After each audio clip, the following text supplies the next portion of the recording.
Hi friends, நம்ம இன்றைக்கி என்ன பண்ண போகிறோம்னா கேரட் அல்வா பண்ண போகிறோம். அதாவது இப்போ நம்ம சுகரை வச்சு நார்மலாக பண்ணி பார்த்துருக்கீங்க. இன்றைக்கி வந்து கருப்பட்டி வச்சு வித்தியாசமாக பண்ண போகிறோம். தேவையான பொருட்கள் எடுத்துக்கலாம். 200 கிராம் கேரட் எடுத்துருக்கிறேன், 250 ml மில்க்கு, முந்திரி பருப்பு, உலர் திராட்சை, இது கருப்பட்டி சேர்த்துக்கோங்க. நம்ம கேரட்டை க்ளீன் பண்ணிக்கலாம். நல்லா க்ளீன் பண்ணிக்கோங்க கேரட்டை. இந்த மாதிரி பீல் பண்ணிக்கோங்க கேரட்டை.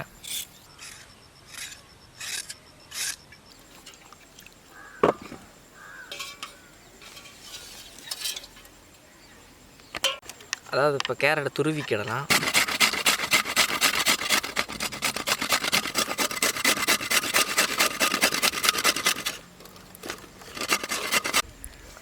பேன் வச்சாச்சு, நெய் ஊற்றிக்கோங்க.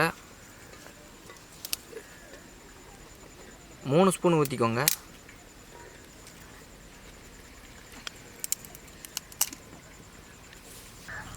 முந்திரி பருப்பு, உலர் திராட்சையை போட்டுக்கலாம்.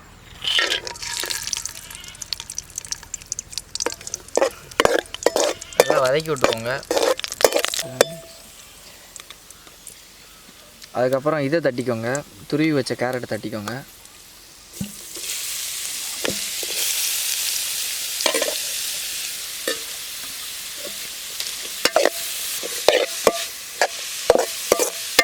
கேரட் நல்லா வதங்கி வரும். அதாவது கேரட் ஒரு காவாசிக்கு வெந்துருச்சு. நம்ம பால் ஆட் பண்ணிக்கலாம். ஒரு 200 ml எடுத்திருக்கேன் பால்.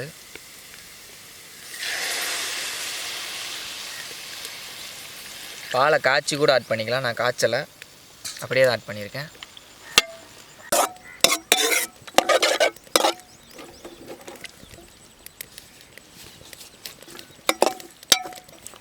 இந்த மாதிரி நல்லா வதக்கி விடுங்க. நமக்கு நல்லா வதங்கி வந்துட்டுருக்கு கேரட்டு.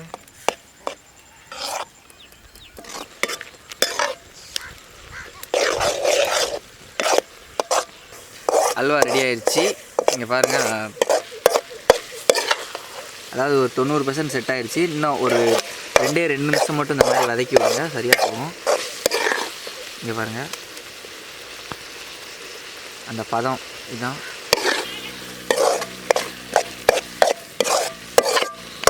அல்வா ரெடி ஆயிடுச்சு. பவுலுக்கு மாற்றிக்கலாம்.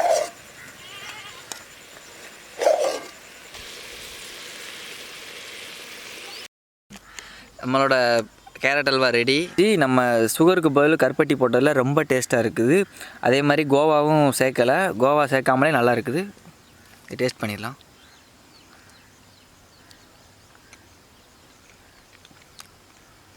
அருமையாக இருக்குது.